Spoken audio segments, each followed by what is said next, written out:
By the end of this video on Amazon interview questions, you'll know how to get all of the credit for the leadership principle behaviors, even if you're asked those pesky hypothetical questions. But first, the intro. If you're looking for the most expert advice on Amazon interviewing on YouTube, then you found the right channel. Stick around.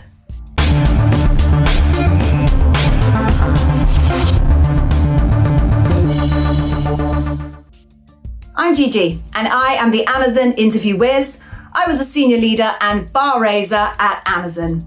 If you don't know what a bar raiser is, just check out this video up here. I personally gave the go to hire hundreds of Amazonians across tech and non-tech. I know exactly what it takes to get hired at Amazon, and I'm sharing that insider expert knowledge with you on this channel. Stick around until the end, where I'll be telling you about something you can get for free that is so valuable and every single Amazon candidate needs.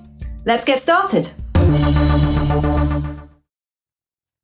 So we're going to talk about Amazon interview questions, and more specifically, what type of questions you might get in your Amazon interview.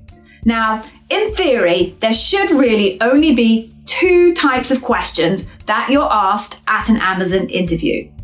Those Amazon interview questions should be either the behavioral questions that hopefully you all know about, and also the introductory, exploratory questions. So those introductory, exploratory questions are going to be questions like, tell me about yourself, or why Amazon? And you can check out my other video about why Amazon for more detail on that. So we all know the behavioral questions, and we all know the introductory questions, but sometimes Amazonians don't necessarily stick to script, and they start to ask hypothetical questions.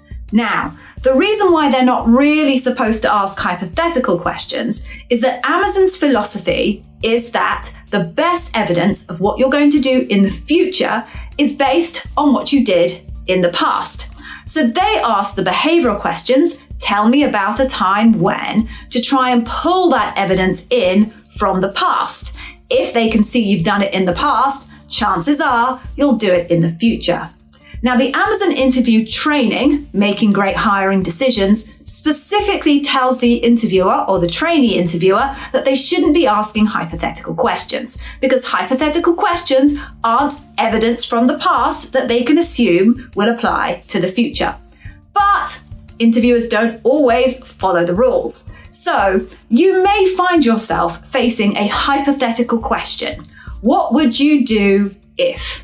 So here's my advice should you face such a question.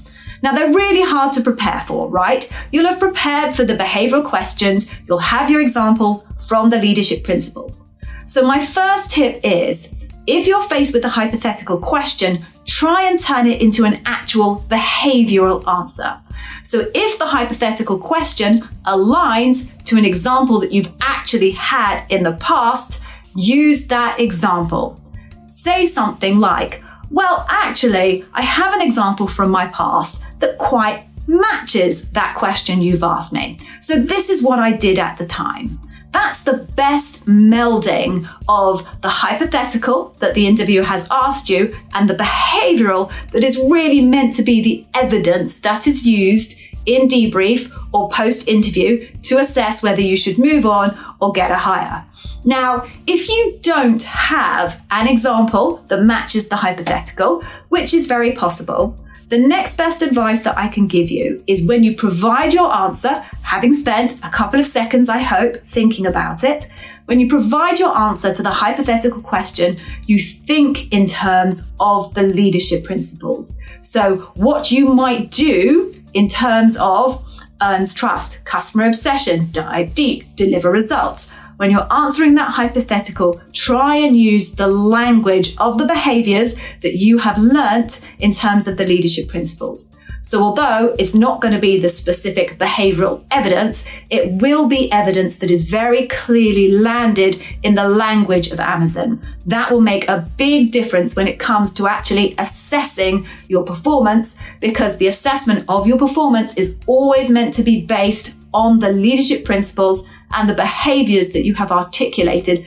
about those leadership principles. If you ground a hypothetical question in Leadership Principles, you will make finding that evidence really easy for your interviewer or for your bar raiser. So I hope you found that video useful. Now, I did say at the beginning, if you stuck around, I was going to tell you about something that I was going to give you for free.